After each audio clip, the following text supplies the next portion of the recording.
Throughout this period, I have said very little, if anything, as the nation has watched a massive conspiracy by a few who seem bent on doing all that they can to ensure that I do not sit in the seat of Commissioner of Police. A few elements within this country appear to thrive on confusion and bacchanal, and on this I have no intention of engaging.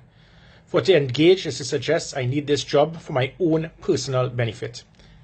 If the powers that be do not want me in office, that's their prerogative. Service to country comes in many varied permutations. On numerous occasions, to my personal and family detriment, I have offered my service to country, and that's all I could do. My issue with this entire process, though, is that it was all avoidable. There are certain institutions that held all the power. I could have been told at any stage that a different direction was preferred. There was no need to attempt to impugn my integrity. This is the only aspect of this saga that I will continue to fight to the end. The comedy of errors of this plot varied from 2 merit lists for acting and substantive appointments being withheld, blatant false allegations made by the then PSC chairman that I was interfering with an investigation, that same PSC chairman having me suspended without authorization or rationale, one specific official being so out of place to tell me not to report to work, and then referring to me as a civilian as if this is something that is demeaning in his eyes.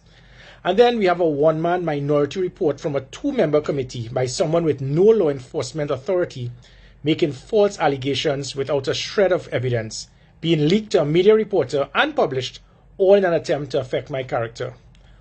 All of which clearly demonstrates a level of desperation to have me removed from office without due process. I didn't force anyone to appoint me as acting commissioner. In fact, I never even applied for this post as acting commissioner. I didn't force anyone to adjust the law to allow me to act, nor am I or can I force anyone to appoint me as Commissioner of Police. As a country, we have to accept the consequences of our actions. Time will tell the wisdom of this decision. For now, I will just watch the conspiracy continue to unfold.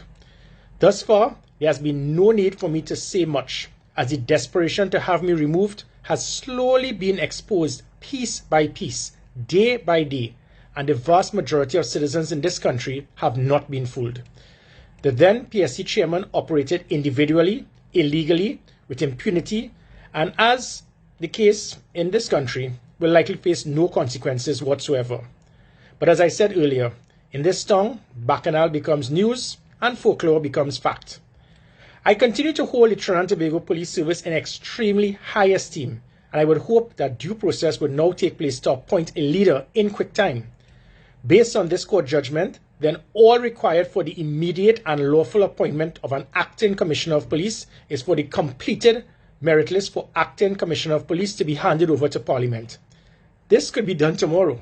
Additionally, the merit list for the substantive post of commissioner of police has also been completed, and nothing was done in that process that can give any merit to have it shelved or discarded.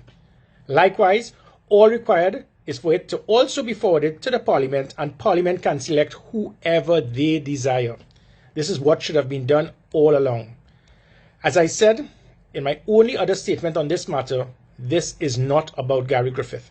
This is about Trinidad and Tobago and our institutions. To this day, this minute, I am yet to be told what has been my crime and who is my accuser.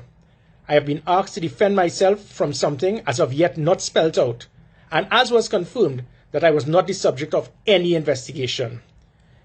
If, as a then sitting Commissioner of Police, this type of violation of principles of natural justice could be cast aside in the full view of the public by those with the power, well, then it says much about what our institutions, systems, and leaders are than it could ever say about me.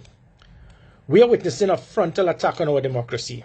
There is currently no regard for the separation of powers, apparently.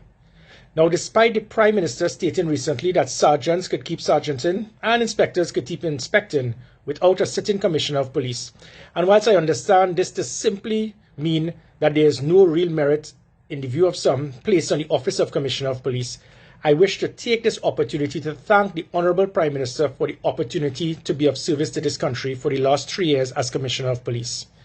In hindsight, perhaps my being too efficient, too independent, and too impartial of service may have been the contributing factors to this saga. To the men and women of the Trinidad and Tobago Police Service, I encourage you to ignore those who seek to impugn your work ethic, stating that you are only operating at 40% capacity.